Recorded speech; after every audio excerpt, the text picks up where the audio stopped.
उसने फैसला किया कि वो उसी सिद्ध तांत्रिक द्वारा काले जादू का प्रयोग करेगी। इससे पहले भी ललिता कई बार काले जादू का प्रयोग अपनी सफलता पाने के लिए कर चुकी थी। तब चित्रा ने अपनी मां से पूछा कि मां, ललिता तांत्रिक के पास क्यों जाती थी? तब चित्रा की मां ने बताया कि इसका असली कारण यह था कि ललिता बचपन से ही छाया से जलती थी। छाया ललिता से सब चीज में अच्छी थी। पूरा गांव छाया को बहुत मानता था। छाया और ललिता के माता पिता छाया को ललिता से ज्यादा मानते थे। इस बात से ललिता को जलन होने लगती थी और जलन इतनी ज्यादा बढ़ गई थी, ललिता छाया को बर्बाद कर देना चाहती थी। लेकिन किस्मत को कुछ और ही मंजूर था। छाया की मौत ने ललिता को इस कदर बदल दिया था कि उसकी सोच छाया के प्रति बदल चुकी थी। ललिता को अपनी गलती का एहसास हो चुका था और वो जिस तांत्रिक के पास जाया करती थी वो एक सिद्ध तांत्रिक था।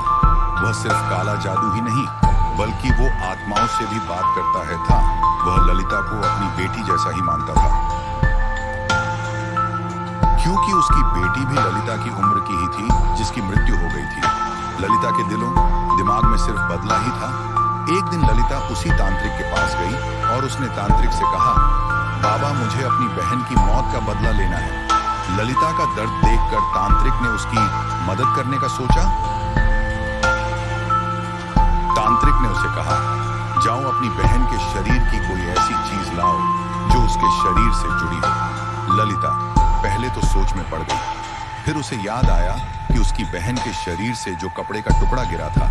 ललिता ने कहा, मेरे पास ज्यादा कुछ तो नहीं है, पर उसके अंतिम संस्कार के वक्त एक कपड़े का टुकड़ा गिरा था, वो पड़ा है। और उसने वो कपड़े का टुकड़ा तांत्रिक को दे दिया।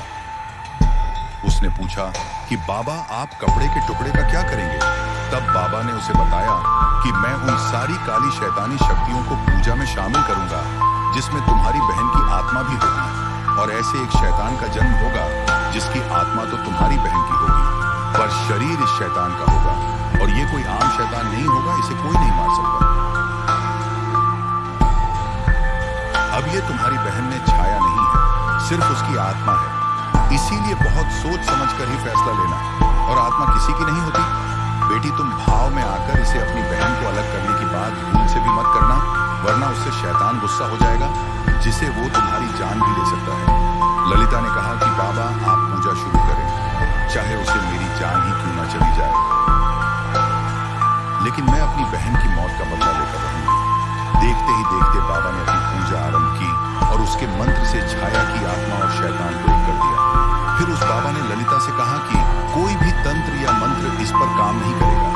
मैंने तुम्हारी बहन के कटे हुए कपड़े को इसलिए डाला है कि ये शैतान और तुम्हारी बहन की आत्मा एक ही रहे, इन्हें कोई अलग नहीं कर सकता। बेटी, ये शैतान तभी रुकेगा जब तुम अपनी बहन की आत्मा को उस शैतान से अलग करोगी। मैं तुम्हें एक गुड़िया देता हूँ, इसे ऐसी जगह छिपाओ जिसे कोई देख ना पाए। अगर तुम उसे जलाओगी तभी शैतान की मौत होगी।